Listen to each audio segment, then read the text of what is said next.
Hello and welcome back, my dear students. We are learning fifth chapter of geography, and the name of the chapter that is Natural Vegetation and Wildlife. This is the second video lecture of this chapter, and in the previous video lecture we got information about virgin vegetation, what is flora and what is fauna. We also learn about some important points, that which type of species of plants are found in our country, and which types of flowering plant species are there, what is the number of flowering plant species in our country, and approximately near about 90,000 types of different types of animal species also we can find in our country. So due to this reason we can find biodiversity in our country. Biodiversity is the term which refers to shows the diversity of vegetation and wildlife in our country. Today we are going to learn about the two important factors which are responsible for finding the biodiversity in our country, and which are those two factors that we are learning here. So let us start the video. My dear students, yesterday we defined that what is flora and fauna. Okay, then flora refers to the plant species and fauna refers to the animal species. There is a diversity in flora and fauna in our country, not only in our country but all over the world, and for that there are some other factors which are responsible for that. Which are those? The first one is relief feature. Relief feature. Relief means what? The topography of the land, isn't that? You have seen that around our earth is not evenly distributed all over the earth. Land is not evenly distributed. Earth is uneven. अगर अर्थ का हम आपका ऊपर का part देखेंगे, ये जो upper part होता है अर्थ का, जिसे हम कहते हैं क्रस्ट, ओके, ये क्रस्ट जो है वो इवन नहीं है. That is occupied by some type of mountains, है ना. कुछ रीजन में वहाँ पे प्लेट्यूज पाए जाते हैं, कुछ रीजन में डीप वैलीज है, तो कहीं पे कुछ different types of small hills है ना. तो ऐसे क्या है, अलग अलग अर्थ के ऊपर उसके फॉर्म्स पाए जाते हैं. इन फॉर्म्स के पाए जाने की वजह से भी पूरे दुनिया में अलग अलग टाइप के फौना एंड फ्लोरा पाए जाते हैं. So first is relief. Relief means the topography of the land. So what is in that? We will learn that. Okay. Land affects the natural vegetations directly and indirectly.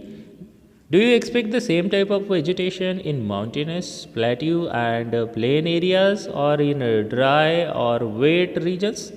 इसका मतलब क्या है कि जो हमारी लैंड है वो नेचुरल वेजिटेशंस के ऊपर डायरेक्टली और इनडायरेक्टली दोनों तरीके से क्या करती है, इम्पैक्ट करती है, परिणाम करती है. उसका परिणाम, ज़मीन का परिणाम उनके ऊपर होता है, वेजिटेशंस और वाइल्ड लाइफ के पाए जाने के ऊपर. क्या हम ऐसा एक्सपेक्ट कर सकते हैं कि सब तरह के जगहों पर, जैसे माउंटेन है, प्लेट्यूज है, प्लेन एरियाज़ है, या फिर कोई ड्राई रीजन या फिर वेट रीजन हो, यहाँ पे सेम तरीके के वेजिटेशंस और एनिमल्स पाए जाएंगे? तो ऐसा तो बिल्कुल नहीं हो सकता. अगर हम जाएंगे नॉर्थ पोल की तरफ, नॉर्थ पोल का जो रीजन है ये आपने देखा होगा कि that is occupied bye entire snow से ऑक्यूपाइड रीजन है ये. तो वहाँ पे क्या हो सकता है, वहाँ पे पूरा cold type of climatic condition है. तो ऐसे cold type of climatic condition में सिंपली कुछ जानवर रह सकते हैं, जैसे कि आपको example they, polar bear. Okay, so polar bear is the example of that climatic conditions में पाए जाने वाला फाउना या फिर एनिमल. लाइक दैट वे अगर हम डेजर्टेड रीजन में जाएंगे, डेजर्टेड रीजन में अगर हम देखेंगे, जैसे कि एग्जांपल लेंगे हम महाराष्ट्र के नियर बाय जो राजस्थान है, राजस्थान का पकड़ लिया, राजस्थान डेजर्ट. तो राजस्थान डेजर्ट में ऑल टाइप ऑफ एनिमल तो हम नहीं पाए जाते हैं, वहाँ पे कैमल जैसे एनिमल ही पाए जाते हैं. इट मीन्स दैट लैंड जो है that is different in different region, and उसका परिणाम होता है उसमें पाए जाने वाले वेजिटेशंस में. जैसे कि अगर वेजिटेशंस का एग्जांपल देंगे तो डेजर्ट रीजन में मोस्टली कैक्टस जैसे वेजिटेशन आपको पाए जाते हैं, और वही अगर हिमालय जैसे कोल्ड रीजन में जाएंगे तो वहाँ के जो ट्रीज़ है उनकी ट्रीज़ की रचना कुछ ऐसे कॉनिकल शेप में होती है। ये why there is the conical shape of the trees in the cold regions, तो उसका कारण आप मुझे बता सकते हैं। Okay, you have to tell me the reason, then you can give your answer in the comments. Okay, conical shape क्यों होता है? जो कोल्ड क्लाइमेटिक कंडीशंस होते हैं, फिर वो किसी भी रीजन के, वो दुनिया के कोई भी रीजन में आप जाओ फ्रिजिड जोन में, उनके ट्रीज़ की रचना मोस्टली कॉनिकल इन शेप होती है। What is the reason behind that? So for the finding biodiversity there are some factor which are responsible. First one is relief. Relief में हमने देखा है लैंड, अगर लैंड अलग है तो अलग तरह के जीव जानवर वहाँ पे पाए जाते हैं। जैसे कि the fertile land, fertile level is generally develop to agriculture. जो ज़मीन फर्टाइल है, ओके, फर्टाइल ज़मीन का इस्तेमाल लोग एग्रीकल्चर पर्पस के लिए करते हैं। एग्रीकल्चर के लिए लैंड फर्टाइल होती है, सो वो उस लैंड का यूटिलाइजेशन ह्यूमन बीइंग्स कर लेते हैं, क्योंकि वहीं पे अच्छी तरह से क्रॉप्स कल्टीवेट होते हैं। अगर land undulating and rough terrain होंगी, undulating and the rough terrain areas where grassland and woodlands develop and gives shelter to variety of wildlife.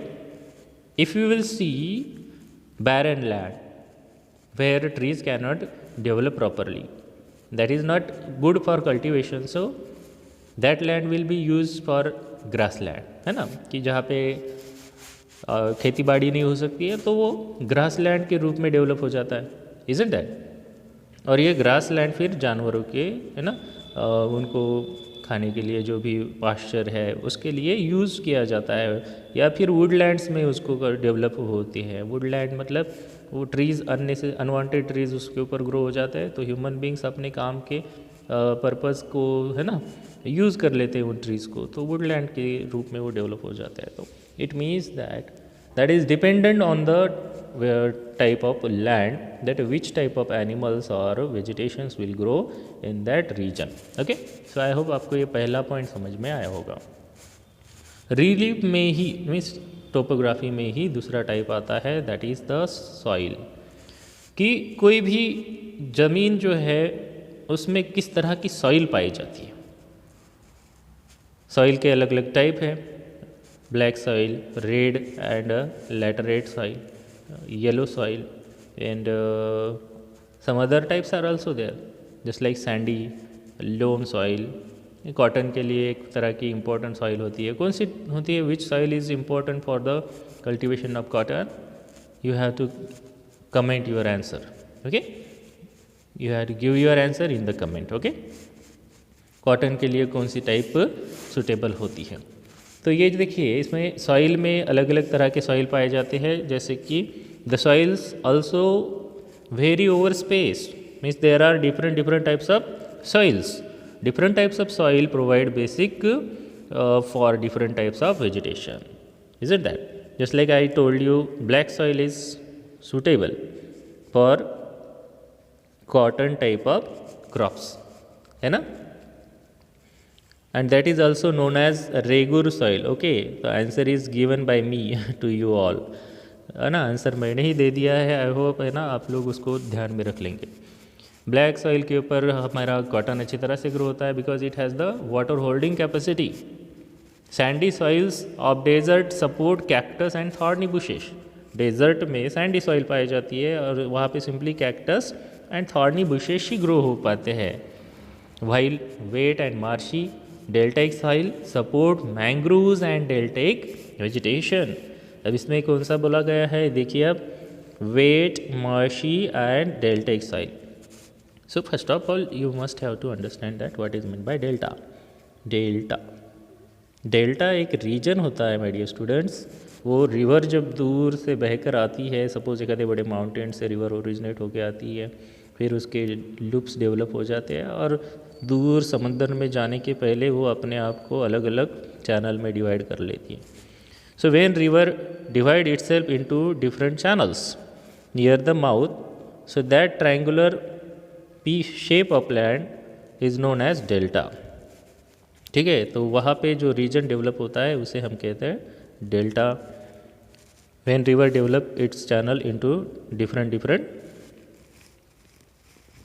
different ways, different channels, so such region is known as delta. Okay, I hope आपको ये समझ में आया होगा. So let us move ahead. Okay, तो यहाँ पे delta reason में किस तरह की सॉइल पाई जाती है. डेल्टा रीजन में बहुत ही फर्टाइल सॉइल होती है, लेकिन खेतीबाड़ी करने के लिए रीजन वो सुटेबल नहीं होता. तो वहाँ पे जो भी फॉरेस्ट वेजिटेशन ग्रो होता है तो उनको हम मैंग्रोव फॉरेस्ट या फिर डेल्टाइक वेजिटेशंस इस नाम से पहचानते हैं. हिल स्लोप की बात करेंगे तो slope with some depth of soil have contain trees. Hill slope के ऊपर अगर जहाँ पे सॉइल है ना, ज़्यादा डीप सॉइल होंगी, वहाँ पर ही क्या हो सकते हैं, ट्रीज ग्रो हो जाते हैं. Hill slope with some depth of soil have conical trees. ये जो हिल स्लोप होते हैं वहाँ पे कॉनिकल टाइप के ट्रीज क्या हो जाते हैं, ग्रो हो जाते हैं, conical in shape. So in this ways we learn about this relief feature. This is the first factor which is responsible for finding the biodiversity. Then another different factor, that is climate. So that is also a big part. I hope you understood the first factor which is responsible for finding the biodiversity in the vegetation and wildlife. Okay, this climate factor we will learn in the next video lecture. So for today this much only. Thank you and have a nice day. Bye.